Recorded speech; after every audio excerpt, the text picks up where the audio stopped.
محترام با مرام، ایامتون به کام، با اخبار نظام هنگام صرف شام، با ما باشید در خبرم.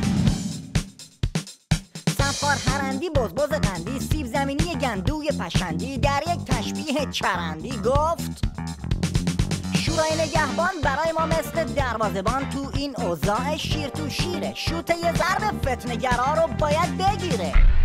محمد حسین مقیمیون یارو کاسریسه که رئیس انتخابات می نویسه مخارج انتخابات ما 150 میلیارد تومانه.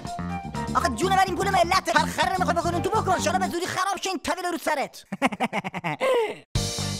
بله و اما بازم از انتخابات اون لاریجانی امامه داره رو به اون کوسه بدقواره گفت چرا فضا رو دو قطبی میکنی رهبری و شورایی؟ آخه یه فکر بس اون چالافتی میکنی؟ یه زمانی میان شورایی رو مطرح میکنن. خب این شورا که خلاف نص قانون اساسیه. پشت سر این حرفا چیزای دیگه انسان احساس میکنه. یه حرکت‌های بوداری را ولایتی چند روز پیش گفته اگه خدایی نکرده از عراق یا از اون یکی یعنی سوریه عقب بشینیم بد جوریه. اون وقت تو مرز منظریه باید منتظر دشمنمون باشیم. جانمی جان. و اما بگم که طبق معمول روزانه 6 پاسدار و یک سرمزدور که مال حزب و شیطانه یعنی بود سوی قبرستون شدن روانه. شبکه العالم خامنه با معاون حزب سوسیالیست یمن سید جارالله عمر یک مصاحبه تلفنی کرده. معاون حزب سوسیالیست هم گفته خیلی رک و بی پرده ما همه پیرو به ولایت و عاشق حوثی‌ها بقایت و از ایران خواهان حمایت. چی؟